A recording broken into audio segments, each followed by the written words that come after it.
नमस्कार दोस्तों, हम बात करेंगे 69,000 शिक्षक भर्ती कोर्ट ऑर्डर के बारे में। डबल बेंच का जो ऑर्डर आया है उसमें क्या क्या संशोधन के साथ ऑर्डर जारी हुआ है, इस पर हम चर्चा करेंगे। देखिएगा, ऑर्डर में लिस्ट रिविजिट की बात की गई है। जो 67,867 की आपकी सूची बनी थी उसको बिल्कुल क्रैश कर दिया गया है, इसका कोई मतलब नहीं है। और अब जो है कुछ अभ्यर्थी जो है वो बाहर होंगे और जो चयनित हैं उनकी नौकरियों में कुछ को खतरा होने वाला है। और इतने ओबीसी और एससी अभ्यर्थियों को नौकरी मिलने जा रही है। देखिएगा, 6800 लिस्ट जो निकली थी ये भी, इसका भी कोई मतलब नहीं है क्रैश हो चुकी है, बल्कि कई हजार अभ्यर्थियों को नौकरी मिलने जा रही है। तो कट ऑफ तो इसका परिवर्तन होना है। कट ऑफ क्या रह सकता है, इस पर भी हम चर्चा करेंगे।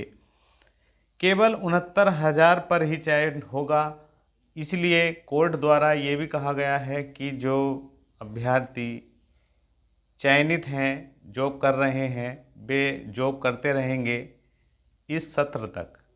इस पर भी हम विस्तृत चर्चा करेंगे। और मामला अब जो है ये भी लगता दिखाई दे रहा है बिना सुप्रीम कोर्ट के फाइनल नहीं होगा। तो सुप्रीम कोर्ट तो 100% आपका मैटर जाना है। तो बात करेंगे, देखिएगा, डबल बेंच द्वारा साफ साफ मेंशन किया गया है कि 3 माह के अंदर सरकार द्वारा नई लिस्ट जारी की जाए 67,867, और जिसमें सभी चीज़ मेंशन हो। अभ्यर्थी का सुपर टैक्स का मार्क और कैटेगरी, एकेडमिक गुणांक क्या बना है, फाइनल गुणांक क्या बना है, सभी चीज़ आपको मेंशन करनी होगी। और साथ ही साथ में दोस्तों, जब ये 67,867 की लिस्ट आई थी आपको तो याद ही है, ये लिस्ट भी जब आई थी इसको भी 2 शिफ्ट में इन्होंने काउंसलिंग कराई थी, इसमें पहली और दूसरी में। उसके बाद जो अभ्यर्थी काउंसलिंग नहीं करा पाए थे या जिनके डीबी डॉक्यूमेंट्स वगैरह अधूरे थे, जो रह गए थे, तो उसकी तीसरी काउंसलिंग कराई गई, जिसमें जो मेरिट 66.48 तक आ गई थी। देखिएगा, जर्नल जब ये 67,800 की लिस्ट आई थी 67.10 पर, ओबीसी 66.73 पर और एससी 61.01 पर चयन हुआ था। तीसरी काउंसलिंग में 66.48 तक आ गए थे जनरल और ओबीसी, और एससी जो है 59 पॉइंट कुछ था, 59 समथिंग हो गया था।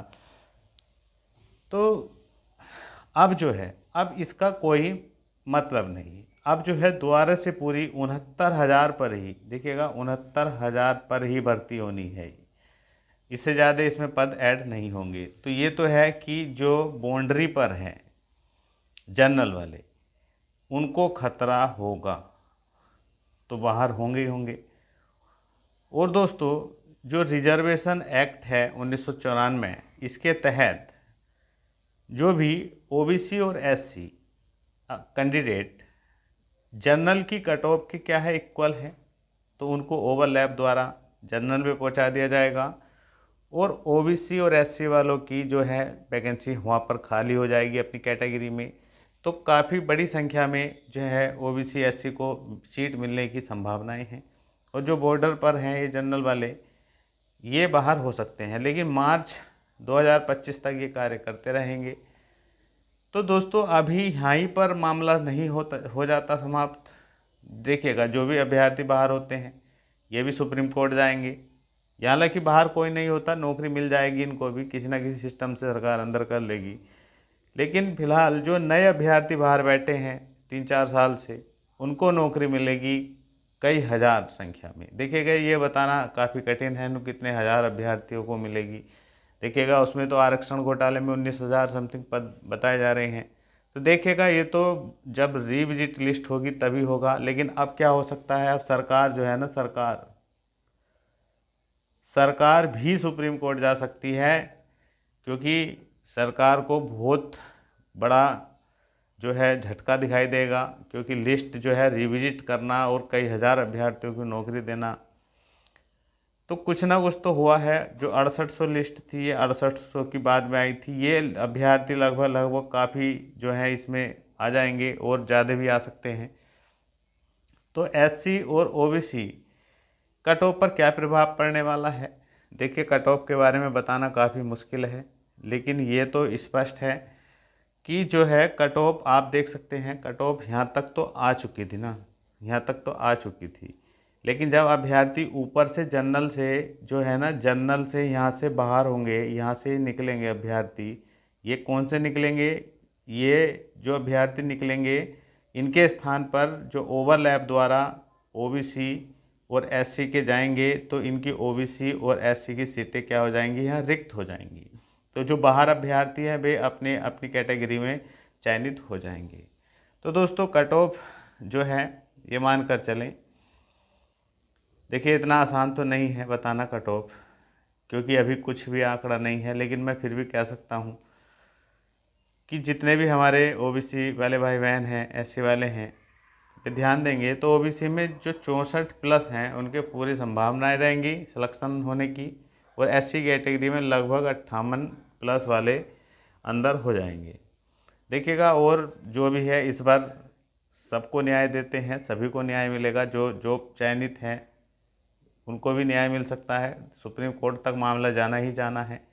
और जितने भी हमारे जो बाहर बैठे अभ्यर्थी हैं, जो इंतज़ार कर रहे हैं कि हाँ कब जो है रिविजिट होगी और कब हमें न्याय मिलेगा, तो दोस्तों आपको और धैर्य रखना पड़ेगा। अभी इसमें और भी समय लग सकता है, लेकिन ये मान कर चलिएगा 64 तक अगर आपका गुणांक है तो पूरी उम्मीद है। और एससी में 58 तक जो है 58 प्लस वाले का हो जाना चाहिए सभी का। तो दोस्तों, आपका क्या गुणांक है? आप किस कैटेगरी से हैं हमें कमेंट्स बॉक्स में ज़रूर लिखें। और दोस्तों, इस बात का ध्यान रखना है कि ये जो लिस्ट है अब इसका कोई भी अब जो महत्व नहीं रह जाएगा। अब नए सिरे से सब कुछ होने वाला है इसमें, क्योंकि जो ओवरलैप है, ओवरलैप ज़रूर कराया जाएगा। तो वैकेंसी जो है वो रिक्त होनी है यूआर कैटेगरी से, और ओबीसी और एससी से भी रिक्त हो जाएंगी, जिससे काफ़ी संख्या में जो है ओबीसी एससी का चयन हो जाएगा। देखिए अभी क्या होता है, सरकार भी डबल बेंच वो सुप्रीम कोर्ट जाएगी, और जो अभ्यर्थी हैं चयनित अगर वे बाहर होते हैं तो वे भी जाएंगे। तो किसी न किसी प्रकार से सभी को न्याय मिलेगा। इसमें आपका क्या गुणांक बन रहा है और आप कहाँ से हैं और कितने समय से संघर्ष कर रहे हैं इसमें नौकरी लेने के लिए 69,000 शिक्षक भर्ती में, प्लीज़ हमें कमेंट्स बॉक्स में ज़रूर लिखें। और आपका जो संघर्ष है, आपकी जो जीत है, एक दिन आपको नियुक्ति पत्र भी मिलेगा, ऐसी मेरी अंदर से इच्छा है कि आपको नियुक्ति पत्र ज़रूर मिले और आपके घरों में भी खुशियाँ आएँ। मिलते हैं नेक्स्ट वीडियो में। जय हिंद।